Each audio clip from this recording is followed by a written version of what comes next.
Hey, good morning, everybody. Hope you are doing well today. It's Saturday morning. This is Multifamily Unplugged. This is the only place where you're going to hear raw, unscripted real estate radio, right? Glad that you're here this morning. If you're new to the show, please go tell somebody that we're live. Wake them up, stick a cup of coffee in their hand, and we're going to ask you to buckle up this morning because we're in for a real ride. I am excited about our guest today, but before we get into that, let's talk a little bit about intentionality, right? Talk about that every time we start a show. What are your intentions? What are you looking to accomplish? Did you get up today, start your day with your daily disciplines, focused on what you wanted to accomplish and what you wanted to achieve? I hope you did. If you are thinking about how to get your arms around that, you need a little guidance, give me a call. I'll be more than happy to walk with you through that. If you're new, please subscribe to us on the YouTube channel. Make sure you're following us on social media because we're always coming out every day with new relevant content and information. And as a last reminder, this week coming up, the Property Management Bootcamp full-day virtual event. The link is in my link tree, which you see below, and you can go register for that. You're not going to want to miss it. If you are an owner, operator, or getting into the multifamily space, the Property Management Bootcamp is where you need to be to learn how to really maximize profit. So let me introduce our guest. I'm joined today by Monika Jazic. Monika's from Canada. She's with RPI Education, and I know we're going to talk a lot about real estate principles, fundamentals, and how to get your arms around this. Come on in, Monika. Hey, good morning. Good morning. How are you? Yeah, you bet.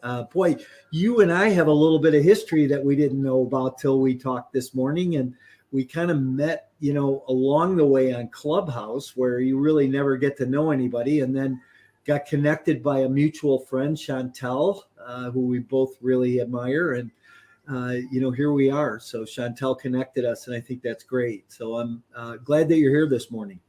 Thanks for having me. No, it's such a small world. So it was great to be connected in person as well as on Clubhouse. Yeah, for sure. Hey, so one thing that I like to do when I start my show, I love to catch people off guard on this sometimes too, is ask you in one word, what best describes you personally and professionally? I think authentic would be the word that describes me personally and professionally, because I believe if you're not at one with your authentic self, then you really don't have that focus and drive to really hone in on your superpower of what it is you're trying to achieve. And I always say, be yourself, because everyone else is taken. Huh. So Well authenticity would probably be my number one superpower for sure. Awesome. So I've got to ask, you opened the door. What is your superpower? Authenticity, I guess. Oh, my superpower? Oh, I am really good. You'll like this superpower at making people money. And helping them live their best life. And that's really what I'm really so inclined to do. When I have these authentic conversations with people, I really love to find out people who they are, what they stand for, and what they're trying to achieve.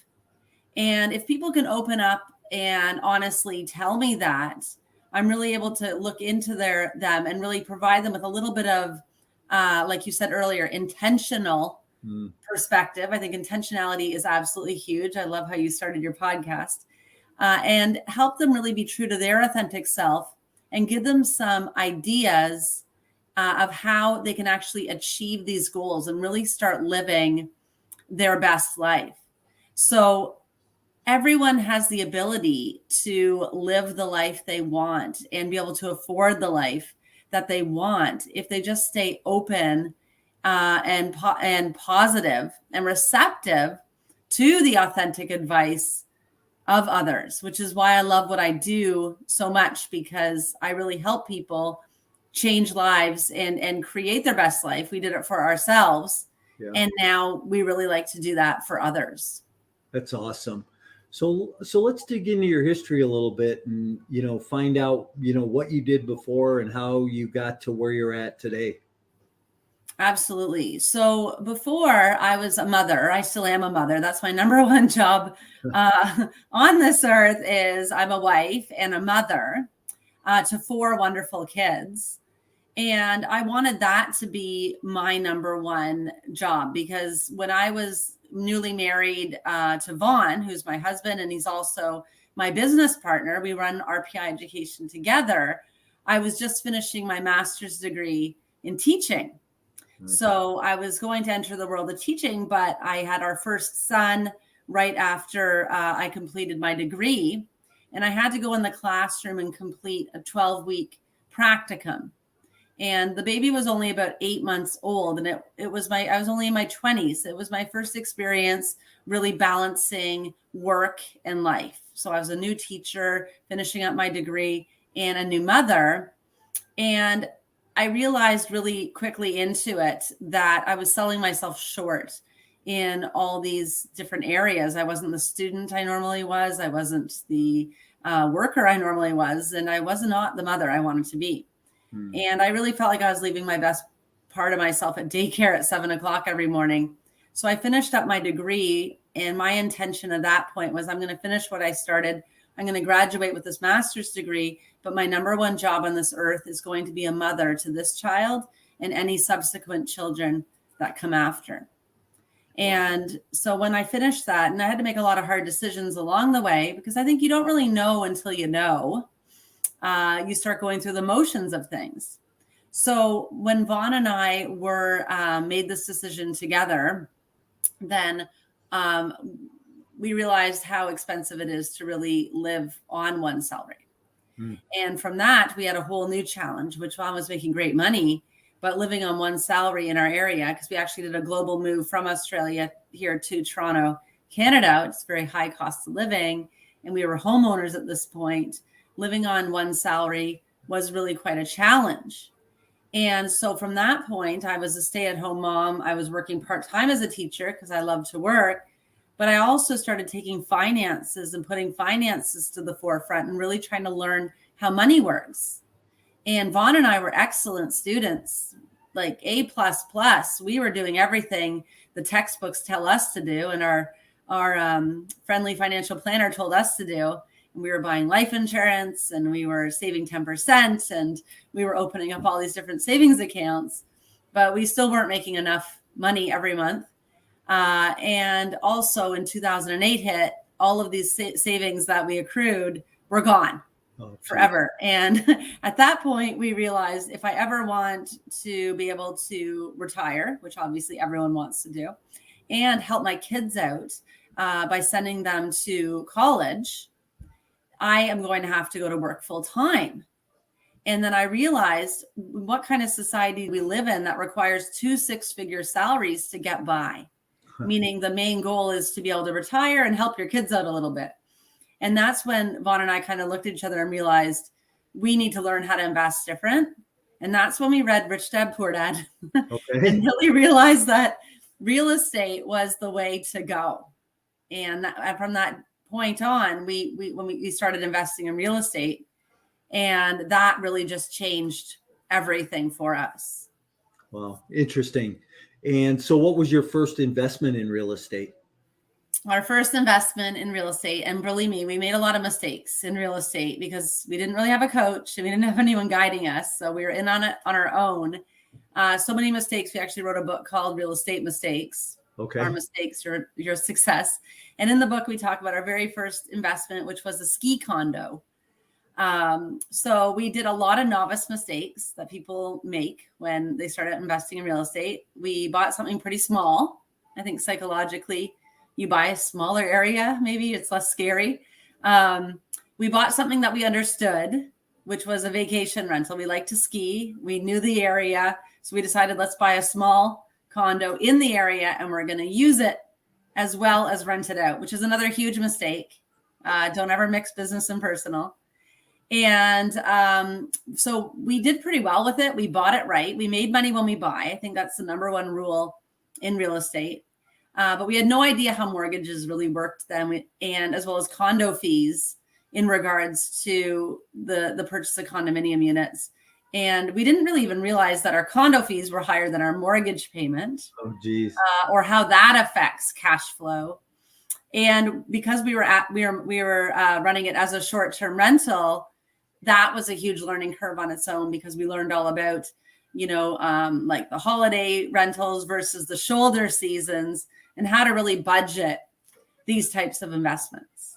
So it wasn't a disaster, but it certainly was not our best investment. But we're really glad and grateful for that investment, because it got our feet wet, pretty much. Yeah, it seems we always have that education on that first one, right? When you do that first deal, you kind of learn, and the next one you learn a little more. But what's kind of interesting is that you did this, vacation rental, and it sounds like you did it a while ago, long before Airbnb was popular or had a name, right? Yeah, that's pretty funny, because you're absolutely correct. This is like so many years ago, over 13 years ago. And this is before the days of Airbnb. And I think there was VRBO, vacation rental by the owner, okay. But we were going more through a property management company that was actually at this like ski complex where we were at. So I remember years ago, there used to be a company, it was called, and this is years ago, long before internet and anything, but it was called Bed and Breakfast.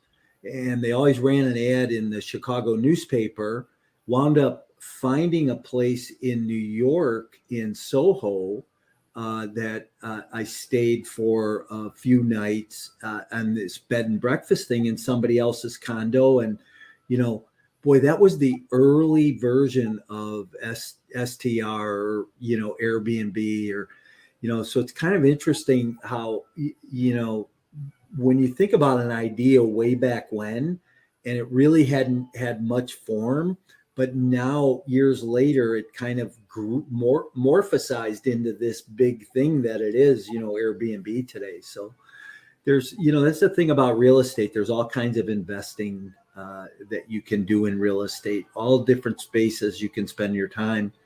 Well, it's funny that you mentioned that too, because now that I'm thinking about it, my grandmother, who immigrated from Lithuania to Canada in the 40s, they couldn't afford their house. They rented out every room in their house. And so a lot of people even started out inadvertently, not even as real estate investors, but just as almost a survival technique, renting out rooms. Like the Airbnb strategy really is just like real estate, as old as the hills. Yeah, that's pretty interesting. Mm-hmm. So you said you moved from Australia. Did Vaughn move from Australia also? Did both you come from there, or did you meet He's Vaughn? Australian. I'm Canadian. He's Australian, and we met in Australia and then lived there. I lived there for many years in Australia as well. Okay. And then you guys moved back to Canada. Yes. Okay. So you had mentioned something, and I don't want to get too deep in this, but you said that the cost of living in Canada is much higher. So I know that it's higher than the US, but the cost of living is higher in Canada than it is in Australia also. Australia is pretty expensive too. And depending where we lived, it was very, very expensive, because we were living in a sort of a remote area in Australia. And the cost of living of where we live in Canada, it depends on where you live, because we're so close to the main city, that I think the pricing always really goes up. Yeah. But there are other areas in Canada that are relatively a lot cheaper cost of living. And a lot of people in Canada are actually moving to those areas because of what's happening in the economy. Not only are they leaving their city, they're actually leaving their province. And we've had a lot of people leave actually from Canada to the US since COVID as well, because of a lower cost of living and more tax efficiency and stuff in certain states. So because the high cost of living is really compressing people, primarily in Toronto and then in Vancouver, those are the two most expensive cities to live in. There's been a huge migration pattern of Canadians moving to other areas in the country, as well as a lot are joining you and going south of the border. So yeah, I find a lot of people invest in real estate from Canada. I have a couple of clients and, some investor clients that are, bringing money into the U.S. Because of the profitability margin versus, investing in Canada. Are you ready to skyrocket your investment portfolio and leave a legacy? Are you tired of inconsistent returns received in the stock market? Then it's time you take a look at alternative investment options like a passive investment in multifamily real estate. No tenants, trash, or toilets, just a solid return on an annual investment, including quarterly returns along the way. These lower risk and secure assets are also a great hedge against inflation. If you want to hear more about these types of opportunities, email me directly to schedule a 15-minute consultation to see if you qualify. You can email me at mike@mycoreintentions.com. Absolutely. And the US is so much larger. There's so much more opportunity in so many different areas. And we're currently doing a small development in an area in Florida right now. We're building 14 homes. Actually, sorry, we're building 23 homes now. We just added a few more. And it's a really great experience because when the Canadian market gets just too high or unachievable, and there's just so much more opportunity in the US, plus Americans are just such wonderful people. We love our neighbors. We love our US neighbors. And we also, RPI Education has expanded to the US.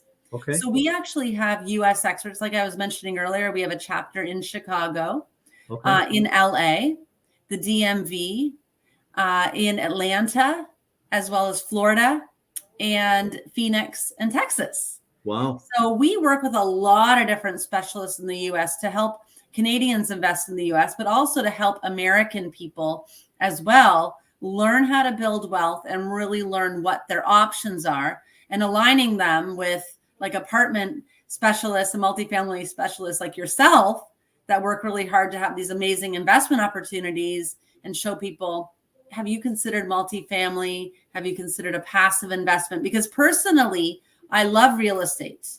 But with multifamily, I focus on small multifamily. For all of my larger multifamilies, I choose to invest passively because I don't have the time to manage huge buildings. And if I was to do that, that's all I do. So I'm a really strong advocate that you do not have to be a full-time investor in real estate, but you have to have real estate in your portfolio. Yeah. We love to show American people why you need to have real estate in your portfolio, why you should own 1 to 3 investment properties, as well as a primary residence, just for long-term wealth building, but also why you should self-direct in passive investment opportunities. One great contact that we work with in Chicago is the IRA Club. Okay. And so we've had a lot of presentations by Dennis Blitz and Ramez Fakhri, and they have an amazing thing called Investors Row, and they show people how people can invest their IRA, their 401k in these types of passive investments rather than just blindly do what Vaughn and I were doing before 2008 and just doing the traditional financial planning, really not knowing where we were growing our money, just setting it and forgetting it and operating on this hope and prayer strategy. Yeah, right. Until everything just blew up and we realized, you need to be in charge of your money. You need to be in charge of what you want to create, and you need to create the life that you want to live because no one is going to create that for you. What's interesting is I think so many people don't understand that, right? They don't understand that you can invest in real estate and it doesn't have to be just a traditional REIT where you're getting, less than 5% return on that investment. You can be in a private syndication, a private offering.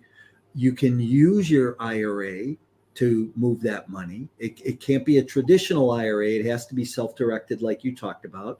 IRA Club is a great group out of Chicago. We just met them at the GOB conference here a month or so ago. So it's interesting, the education process, because people don't know, right? Mm-hmm. And I always say you don't know what you don't know, and that's where you should spend your time, because that's how you learn, right? And that's what we really, our goal is to do, is to educate and empower everyday people to invest like the top 2% by giving them the financial literacy that people are not provided with, but also by showing them teams of experts so that we have across the globe, across the US, Canada, Australia, and the UK, experts that can actually help them, give them live advice and implement as well. Because if we're not doing anything with the knowledge that we accrue, then you're really you're not building wealth. And every day that you're not building wealth, you're really making yourself more susceptible to these changing conditions that are around us all the time. So knowledge really is power. And just the thing about wealth building and real estate investing and all this great stuff is it's not reserved for the ultra wealthy, and it's not above anyone. So I think financial planning has this history of talking over people's heads. So people are dependent on financial specialists, and they can't do anything really without that. So, but people, if they really have intelligent conversations and really understand how it works, and have people to explain it to them in layman's terms, and also have connectivity to a community that discusses, like today at 12, every other week, we have group coaching online where we have all of our experts jump on from across the globe with a bunch of students as well, our RPI members. And they just jump on and hear what's happened in the last 2 weeks. Like what's going on with interest rates, what's happening in the economy, who has a deal. And people are actively building wealth. I mean, although this is very, very subjective times right now to what's happening with a pending recession, or are we in a recession, with the rising interest rates, with the drop of the housing prices, people are very panicked right now. But what they don't realize is it's during times like these where fortunes are made. Yeah. So I am so excited about the things that are happening today. And I can't wait to help more people if they address the problems they have and get answers to the questions that they have. We can help them solve these problems. Some of these are very, very real problems. People can't keep up with the cost of living. They, that's a huge problem. People cannot, afford their homes anymore because of the interest rates, and they don't understand how to manipulate this and work this. That's a really, really big problem. And I think all of the American people, Canadian people, every person needs to have access from a trusted source of ongoing information. Otherwise, who do we listen to? The news? Yeah, absolutely. The news doesn't do anything but scare us. and I think you guys at RPI do a great job of that, as we do, doing what we do. So, I want to touch on this economy thing for a minute and where the world's at now. They're not calling it recession here in the U.S., but if you look by definition, 2 quarters of negative GDP growth says you're in a recession, and we just had a second quarter of that. So where are you affected by what's happening here in the U.S. financially? There in Canada, are you guys going into this same recessionary period? And here's what I want people to understand is we're at the tail end of a real bull run, right? Mm-hmm. We just had a few years of a great bull run, but understand this, it's not over, because now you're going to be at the front end of a bull run. And this is where you want to be. This is the time that makes sense to invest in real estate, because now you're going to have the tailwind that pushes you forward. Absolutely. And so, but talk about that recession piece between, where you're at in Canada and that right now. Well, I think anything that happens in the U.S. largely affects Canada. We're always it might hit you first, and we're kind of just right behind you on what we experience. So we are very, very connected for sure. And what most Canadians are suffering with right now is, you're right, like we just had 2 years of a huge party where, our real estate rates were through the roof. And people were just overbidding on properties, $600,000 over just to get even in the personal residence market.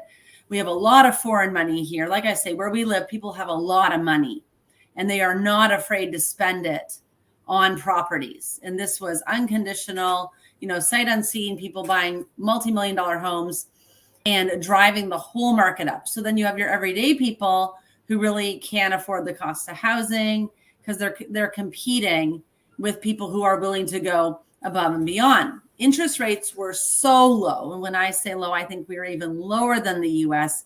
I have several mortgages at 1%. Wow. There was people who had mortgages below 1%.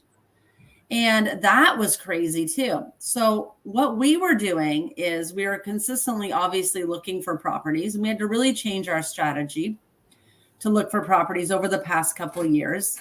While it was at this all, because we will not overpay for properties. That's one thing that we will not do, and we will not let our students do.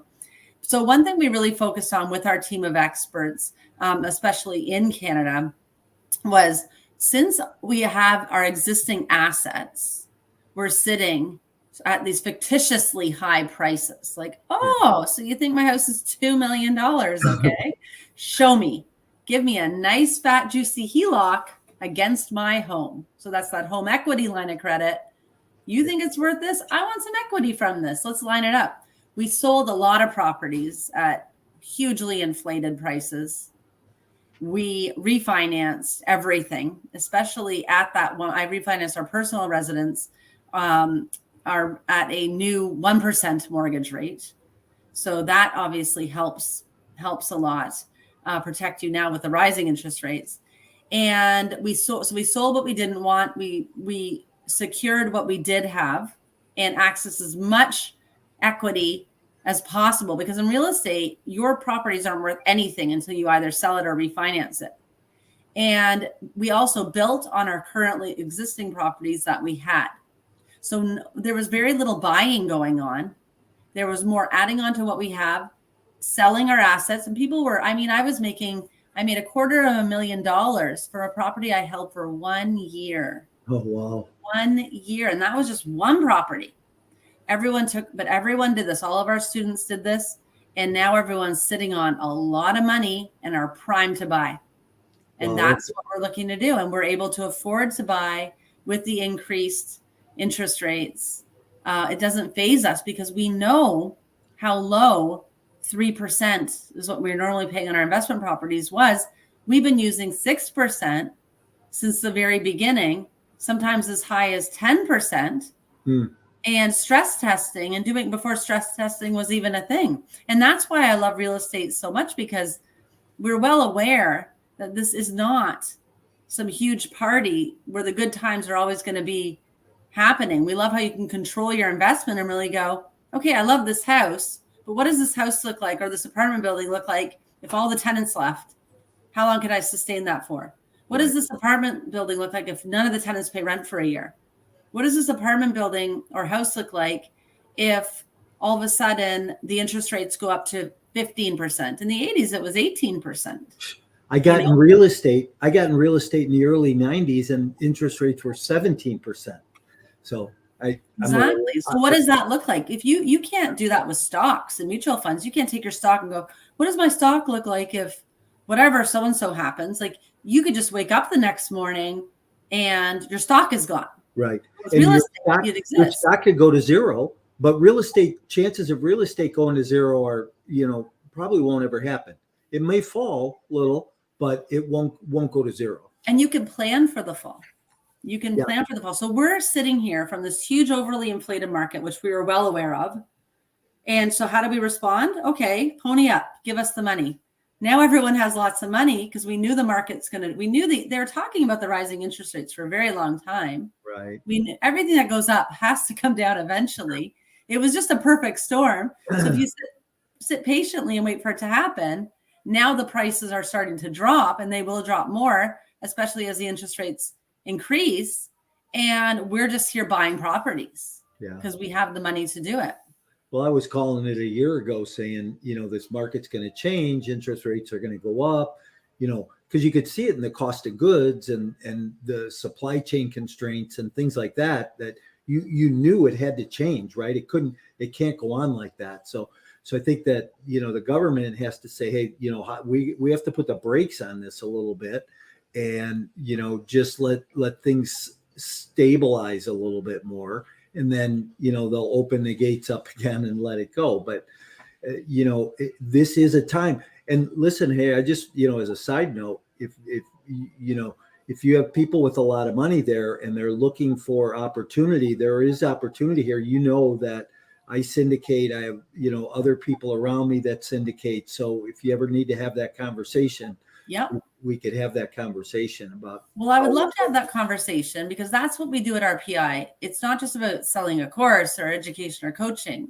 Vaughn and I spend every day as wealth builders growing our own portfolio and exploring other opportunities and continuously investing our money so we can continue to build our wealth, because this is all we do. And we just share what we do and amazing opportunities that we find with other investors like yourself, and talk to people about it.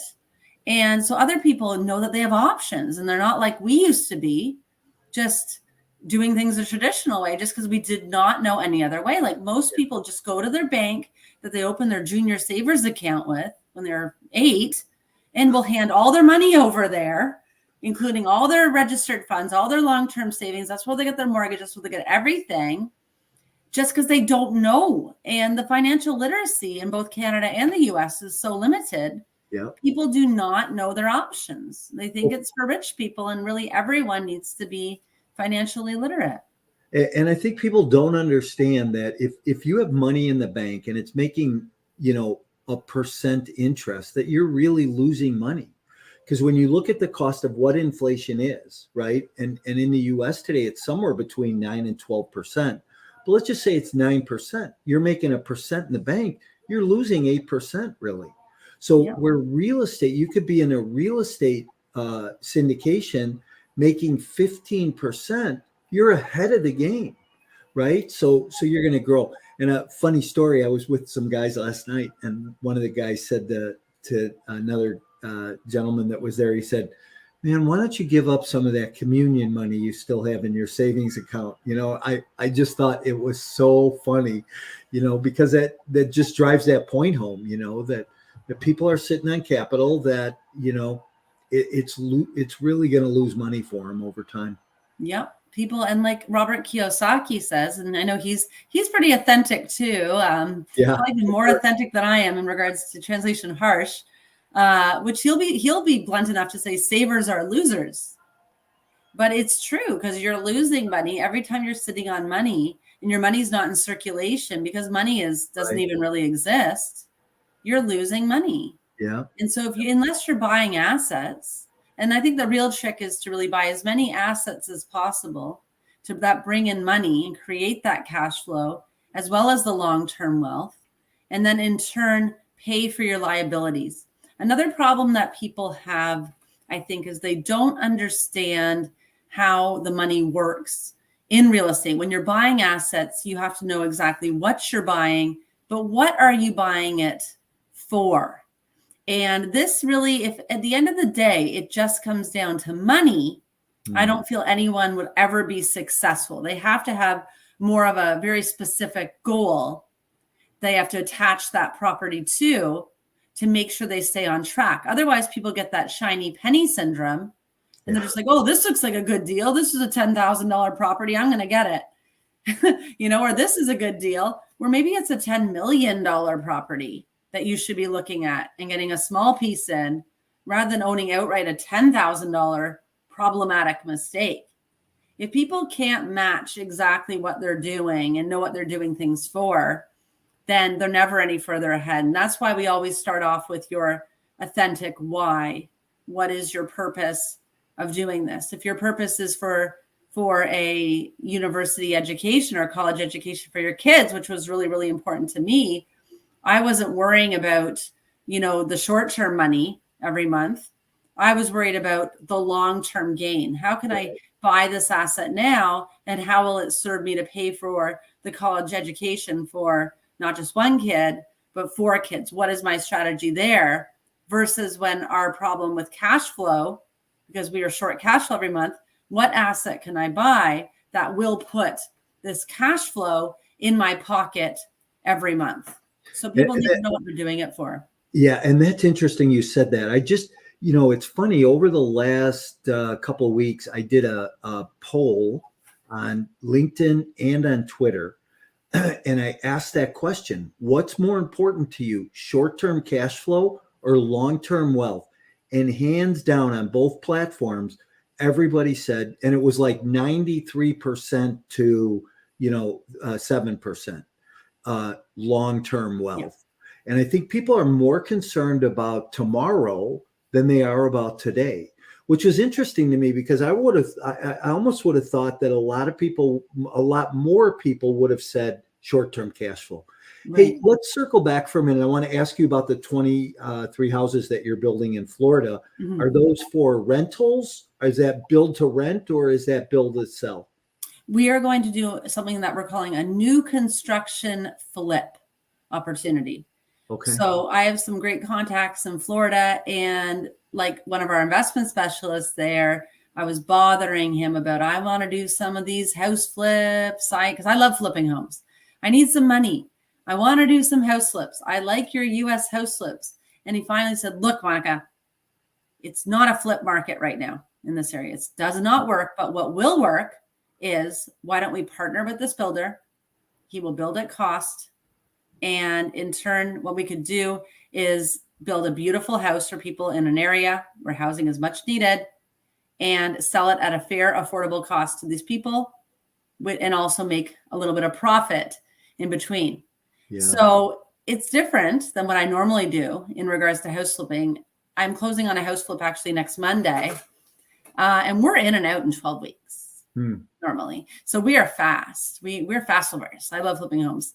And it's so fun. This is a longer project, but this is what works in that market. So in investments, I'm all about areas with strong economic fundamentals. And then I focus on, what area do I want to be in, first of all, because what does it make sense? And then what will work in that area? So I love the fact that he told me to knock it off and stop looking for a house flip, because it's just not going to work, and you're going to be better off doing this. And that's why I love working with experts like yourself, because he lives in that area and you live in your area. You guys really are the boots on the ground that understand what's happening in that area. And I think too many investors come to areas that they don't truly understand. They try to do things on their own in those areas, and they try to implement strategies that really just do not work in that area. So my job is figuring out high growth areas, and also helping people who live in those areas invest in their own backyards. I love investing in my backyard. It just really fits with my life so much more for my personal investments, and really just figuring out what kind of strategy do you have to implement in that area to make money. And that's why I guess that's one of my other secret superpowers, is really figuring out how to make money. And kind of like a real estate connector, what strategy would it be? Multifamily? Is it single family? Is it flip? Is it BRRRR? Is it rent to own? What does this area need? How can it help people? And what creates the best and highest use? Yeah, nice.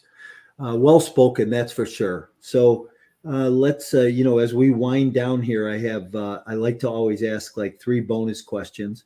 I think I'm going to know the answer to your first one, but maybe you'll say something that'll surprise me. But what's your most favorite book you've ever read?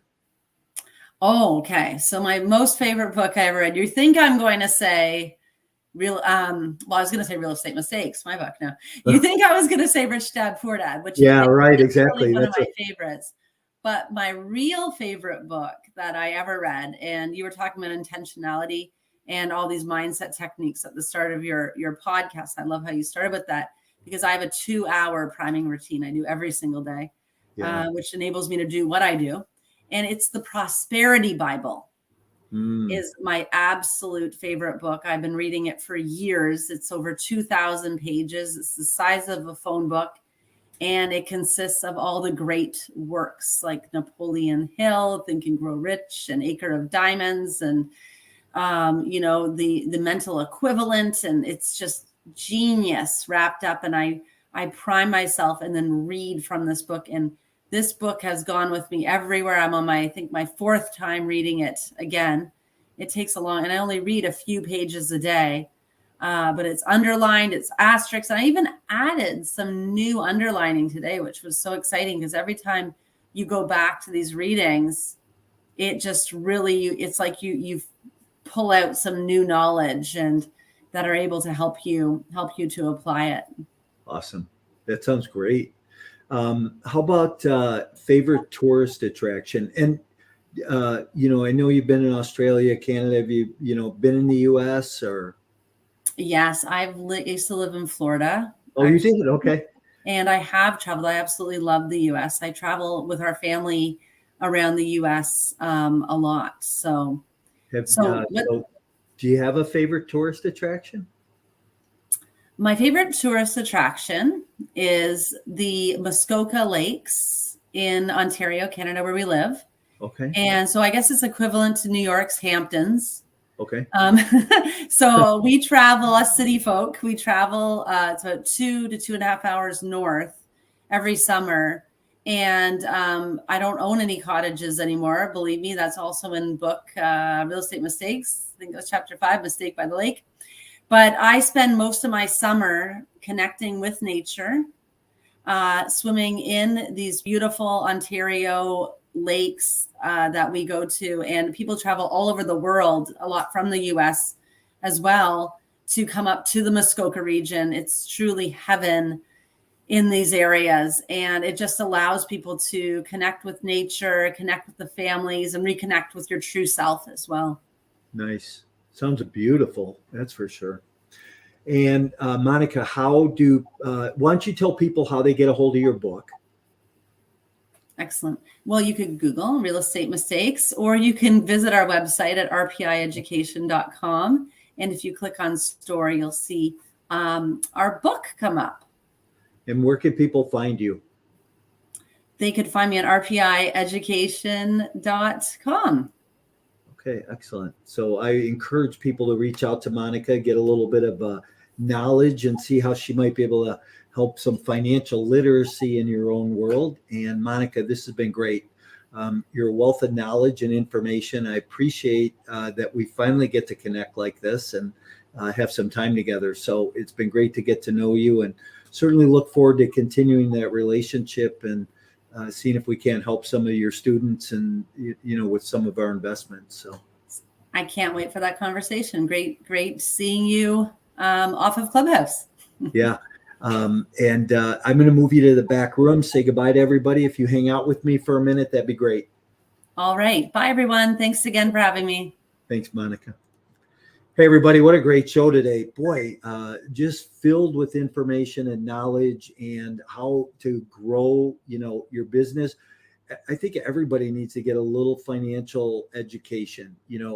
One of the things we talked about that was just so interesting and really made me think that a lot of times people think, well, I can't invest in real estate or I don't have money. But, Monika touched on two things today. One was, first through the self-directed IRA process, right? You might have an IRA sitting out there that we could convert and get converted to a self-directed IRA.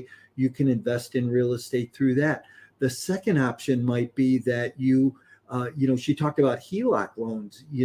People can pull cash out of their property. And here's the key behind that is here in the US, you pull that cash out and it's tax-free. And now you go and invest it. And you're really getting your money to work a lot harder for you. And that's where this whole financial literacy piece comes in and teaching people how to utilize their money a little bit more. So, hey, if we can answer any more questions for you, don't hesitate to reach out.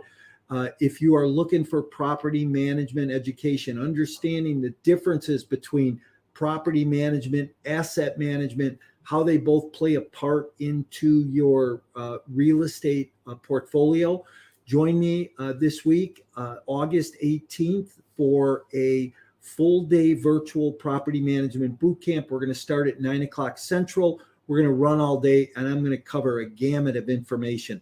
I look forward to seeing you at the event. If not, we'll see you here next Saturday at 10 o'clock for Multifamily Unplugged. Have a great week.